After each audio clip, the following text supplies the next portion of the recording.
आखिर कैसे जापान अफगानिस्तान में इतना लार्ज वाटर ट्रांसफर कैनल बनाने में कामयाब हो गया, जानेंगे आज के इस वीडियो में। तो दोस्तों वीडियो को लास्ट तक पूरा देखिएगा और चैनल को सब्सक्राइब करना मत भूलिएगा। तो दोस्तों आज बताने वाले हैं हम उस शख्स की कहानी जिसने अफगानिस्तान के करीब 6 लाख लोगों को भूखे मरने से बचाया। ये वो शख्स है जिसे अफगानिस्तान का बच्चा बच्चा भी जानता है और इस शख्स में अफगानिस्तान के लोगों को बचाने के लिए अपनी जान तक दांव पर लगा दी। इस महान हस्ती का नाम है डॉक्टर नाकामुरा।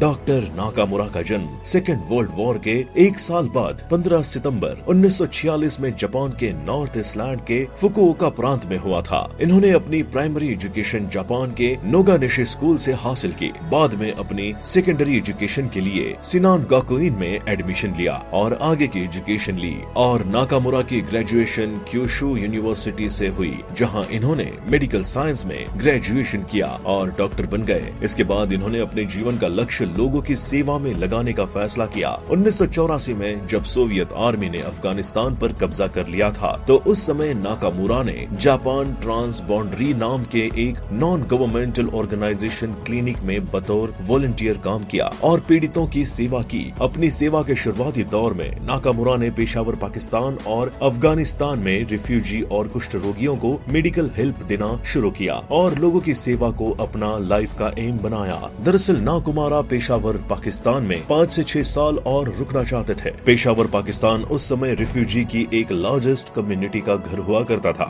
ये वो रिफ्यूजी थे जो अफगानिस्तान और सोवियत के वॉर के दौरान अफगानिस्तान के हारने पर अपने घरों से बेघर हो गए थे और अब नाकुमारा को अपने काम में जीत मिली। उस समय नाकुमारा ने अपने क्षेत्र को बढ़ाया और अफगानिस्तान में अपनी सेवाओं का स्तर बढ़ा दिया। 1991 में इन्होंने अपने देश की ईस्ट एरिया के नानोगर प्रांत में 3 और क्लिनिक खोल दिए, जहां पर वो युद्ध में घायल हुए लोगों की मदद करते थे। ये लोग अफगानिस्तान के हुआ करते थे। अफगानिस्तान में काम करते हुए नाकुमारा ने देखा कि उनके क्लिनिक में आने वाले ज्यादातर लोगों की सबसे बड़ी प्रॉब्लम कुपोषण यानी पोषण की कमी है। नाकुमारा को एहसास हुआ कि क्षेत्र के निवासियों में कुपोषण और बीमारियां साफ पानी की कमी की ही परिणाम है। हालांकि नाकुमारा एक डॉक्टर थे, लेकिन फिर भी उन्होंने एग्रीकल्चर और इरिगेशन में अपनी एक्टिविटीज को बढ़ावा दिया, जिसके लिए उन्हें अपने टीम के साथ मिलकर सैकड़ों कुएं खोदने पड़े। हालांकि जल्द ही उन्होंने एक बेहतर योजना बनाई, जिसके तहत उन्होंने एक नहर बनाकर लोगों तक साफ पानी पहुंचाने की प्लानिंग की। उनका कहना था कि लोग साफ पानी के बिना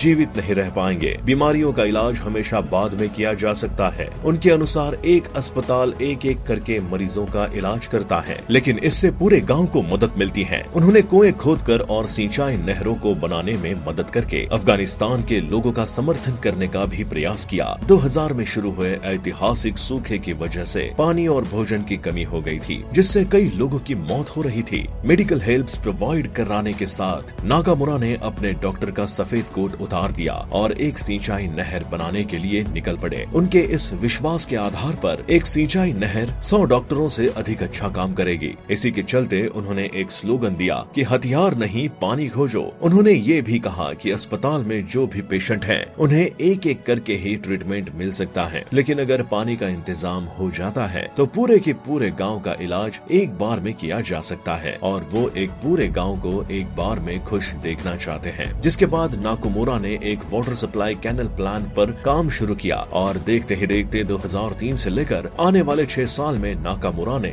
आसपास के गाँव से आए लेबर के साथ मिलकर मारवाड़ी नहर का निर्माण किया, जो कुछ कुमार में 25 किलोमीटर तक फैली हुई है। यहाँ तक कि उनके सहयोगी काजुया यितो की मौत भी उन्हें रोक नहीं सकी, जिसे 2008 में विद्रोही समूहों ने अपहरण करके मार दिया था। 16 साल बाद मैदानी इलाके फिर से हरे भरे हो गए हैं और स्थानीय लोग नई सुरक्षा के साथ खेती की ओर लौटने लगे। नाकामुरा ने नंगरहार के 4 जिलों में छोटी नहरें, ईंटें और बांध बनाने में भी मदद की और उन्हें लगभग 1 मिलियन लोगों की जीवन स्थितियों में सुधार करने का श्रेय दिया जाता है। उन्होंने अपने काम के लिए 2003 में रेमन मैग्सेसे पुरस्कार जीता। नहर बनाने से पहले उन्होंने सूखी पड़ी हुई लगभग 2,50,000 हेक्टेयर भूमि को सिंचित किया है। आपको बता दें कि अफगानिस्तान की लगभग 70% आबादी ग्रामीण इलाकों में रहती है और काम करती है और सभी परिवारों में से 61% लोगों की रोजी रोटी खेती पर निर्भर करती है। हालांकि अफगानिस्तान की जमीन सूखी हुई है और यहाँ सूखे से निपटने के लिए जल भंडारों का भी अभाव है। 2018 में सूखे की गंभीर स्थिति की वजह से लगभग 2 मिलियन लोगों को खाना तक नसीब नहीं हुआ था। नाकुमारा ने न केवल अफगानिस्तान के लोगों को बुनियादी तौर पर साफ पानी पहुंचाने में मदद की, बल्कि आसपास के लोगों के साथ मिलकर फल और सब्जियां उगने और काबुल के बाजारों में उनकी आपूर्ति करने में भी मदद की। भले ही नाकामुरा की योजनाएं बहुत कम समय में पूरी हो गई हो, लेकिन उनका काम ठोस था। उन्होंने ग्रामीण क्षेत्र की यात्रा की और स्थानीय समुदायों के साथ मिलकर काम किया। उन्होंने अपनी टीम के साथ मिलकर न केवल कई गाँव के लिए पानी का इंतजाम किया, बल्कि सैकड़ों हजारों लोगों के लिए स्थिर रोजी रोटी कमाने के नए नए रास्ते खोलने के हर संभव कोशिश भी की। इसके अलावा एक डॉक्टर होते हुए नाकामुरा ने अफगान के युवाओं को सिंचाई की प्रणालियों और नहरों की जटिलताओं को सिखाने के लिए एक पाठशाला भी खोली। उनका उद्देश्य अफगानिस्तान की जनता को सूखे, बीमारी और गरीबी के शिकार होने से बचाना था। नाकामुरा जापान के रहने वाले थे,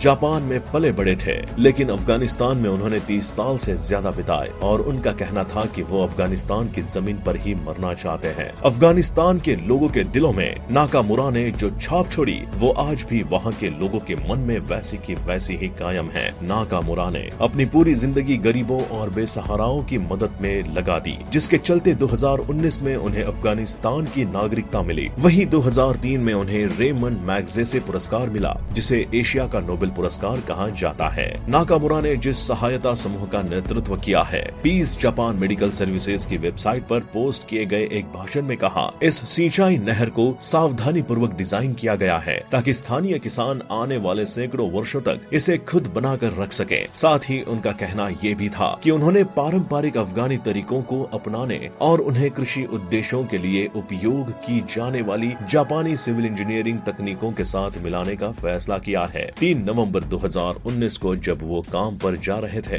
तो उसे उसी भाग्य का सामना करना पड़ा जो हाल के वर्षों में कई अफगानों के साथ हुआ था। नाकामुरा को नंगरहार की राजधानी जलालाबाद में गोली मार दी गई थी, जहां वो अपनी टीम के 5 लोगों के साथ एक गाड़ी में जा रहे थे। इस गोलीबारी में डॉक्टर नाकामुरा घायल हो गए हैं तो पूरा गांव प्रार्थना कर रहा था और भगवान उन्हें वापस भेज दो। उनके मरने की खबर सुनने के बाद अफगानिस्तान के लोगों को ऐसा महसूस हुआ जैसे कि उन्होंने एक भाई और एक पिता खो दिया। जब उनकी मौत हुई तो इस खबर से पूरे देश में सदमे की लहर दौड़ गई। हजारों लोग सोशल मीडिया पर डॉक्टर की तस्वीरों से भर गए। उनके नुकसान पर अफसोस के शब्द और उनकी वर्षों की कड़ी मेहनत और समर्पण के लिए आभार दिया जाने लगा। कुछ लोगों ने अपनी प्रोफाइल पिक्चर भी बदलकर नाकामुरा की ही लगा ली, जबकि पश्तो भाषा में एक पोस्ट बार बार शेयर की गई जिसमें लिखा था कि डॉक्टर नाकामुरा हमें माफ कर दो। अब अफगानिस्तान के राष्ट्रपति अशरफ गनी, जिन्होंने अक्टूबर में नाकामुरा को उनके मानवीय कार्यों के लिए अफगानिस्तान की मानद नागरिकता से सम्मानित किया था, उन्होंने नाकामुरा की हत्या की निंदा की और अपना अत्यंत दुख और शोक व्यक्त किया। उनकी मौत के बाद मालवाहक विमान के जरिए उनके अवशेषों को जापान को लौटा दिया गया। इसके बाद अफगान के लोगों ने नाकामुरा हत्या के शोक के लिए मोमबत्ती की रोशनी में जुलूस निकाला, जो 4 दिसंबर 2019 को मारा गया था। वहीं उनके बारे में ये कहा गया, नाकामुरा को कभी नहीं लगा कि वो देश में अजनबी हैं और उन्होंने ऐसे काम किए जैसे अफगानिस्तान उनकी माँ और पिता का है। उन्होंने अनुरोध किया